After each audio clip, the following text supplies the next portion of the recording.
Nous allons donc introduire ce moment dans la prière.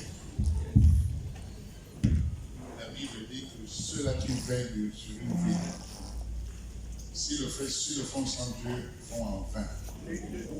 Nous avons besoin que Dieu, il est au milieu de nous, certes. Nous avons besoin de ressentir sa présence. Nous avons besoin de l'expérimenter. Nous avons besoin, s'il vous plaît, nous avons besoin de la vie. Nous avons besoin d'un témoignage. Et c'est la raison pour laquelle nous voulons prier avant toute chose. Amen. Amen. Je voudrais que tu pries d'abord pour toi-même. Parce que ce n'est pas un hasard que d'être ici. Dis Seigneur, j'ai besoin d'une touche, d'un toucher de ta part. Je voudrais que tu pries au nom de Jésus. Oui. Et pour cette cérémonie, prie au nom de Jésus. N'aie pas peur de prier. Il faut prier. Il faut parler à Dieu comme si tu parlais à ton Père.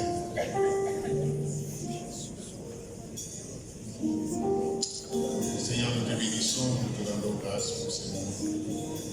Voyons que tu es Dieu et nous avons besoin de ta présence au milieu de nous.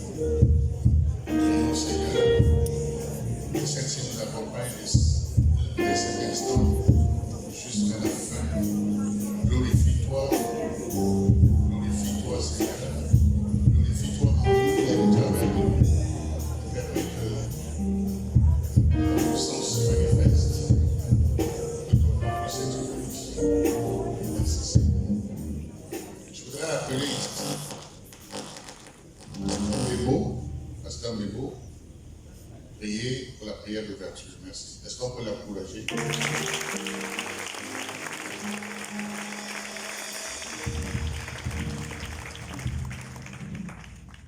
Amen. Amen.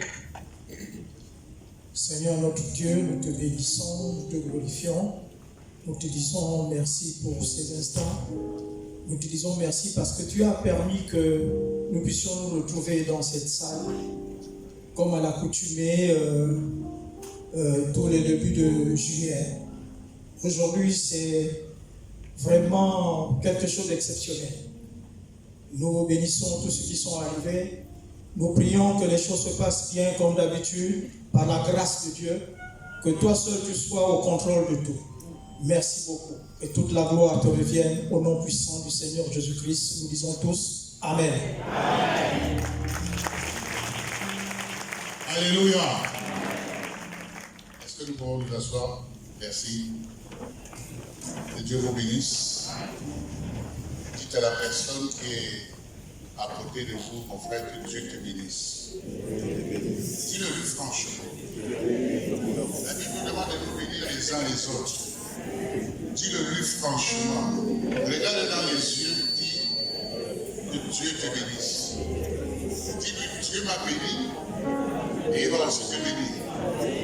Amen. Nous sommes dans la joie. Amen. Avant toute chose, je voudrais également présenter les souhaits de bienvenue à vous tous qui êtes là.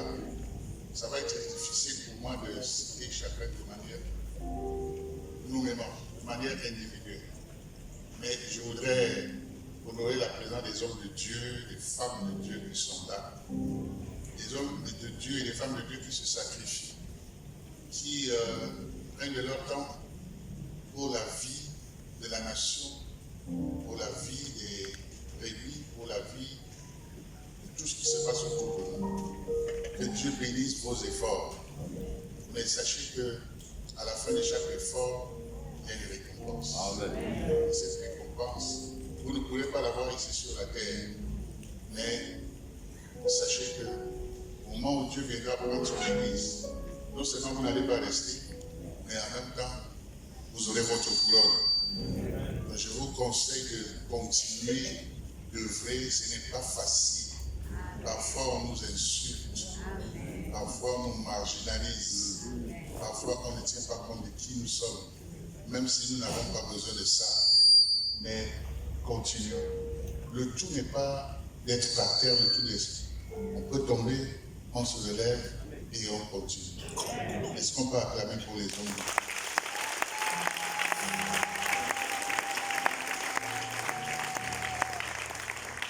je vais commencer par les hommes de Dieu parce que, vous savez, c'est des personnes spéciales. La Bible dit que avant qu'ils ne soient conçus dans le ventre de leur mère, Dieu les avait déjà établis. C'est des personnes spéciales, spéciales pour nos vies. Et il n'en demeure pas moins de vous dire que si vous croyez ne pas être un homme de Dieu, vous en êtes un. Homme de Dieu, ce n'est pas seulement celui qui prêche à l'église le dimanche, mais homme de Dieu, femme de Dieu, c'est ce policier-là qui dirige la circulation. C'est ce gars pénitencier qui s'occupe des gens qui sont privés de liberté. C'est cette maman qui s'occupe de ses enfants. C'est cet homme-là qui est en train de débroussailler des herbes quelque part. C'est ce ministre de la République qui s'occupe d'un poste pour le fonctionnement d'une nation. Tous, nous sommes des serviteurs de Dieu, chacun à sa façon. Pas à sa façon, mais chacun selon les dispositions que Dieu a mises dans sa vie. Amen. Amen. Tous, je vous dis félicitations et que Dieu vous bénisse. Amen. Amen. Amen. Ce n'est jamais facile. Je voudrais vous souhaiter la bienvenue ici en ces lieux à ceux qui sont des autorités dans l'administration gabonaise, à ceux qui sont des commerçants dans le marché, à ceux qui sont des taximans, à tout le monde, soyez les bienvenus. Vous êtes à un endroit où il ne faudrait pas rater cette opportunité pour saisir ce que Dieu veut faire. Parce qu'il y a quelque chose que Dieu veut faire cet après-midi. Alléluia. Est-ce que tu peux dire, je saisis cela au nom de Jésus? Tu ne peux ne pas savoir de quoi il s'agit, mais ça peut être une guérison, une délivrance, une bénédiction, une ouverture de porte. Ça peut être quelque chose de particulier. Mais aie le cœur, aie la soif de recevoir quelque chose. Aie la soif de pouvoir dire, Seigneur, je ne suis pas venu me balader. Je voudrais que tu me rendes visite. Je voudrais que tu me touches. Je voudrais que tu te souviennes de moi. Je voudrais que tu me localises. C'est ce que tu dois faire tout au long de cette saison. Oui, on vous a invité. Ce sont vos amis, ce sont vos collègues, ce sont vos enfants, ce sont vos fils spirituels, ce sont vos fils naturels, ce sont vos frères, ce sont vos sœurs. Mais sachez que c'est Dieu qui vous a invité ici. Alléluia. C'est Dieu qui vous a invité en Syrie. Donc je vous souhaite la bienvenue. Et sachez que tout au long de cette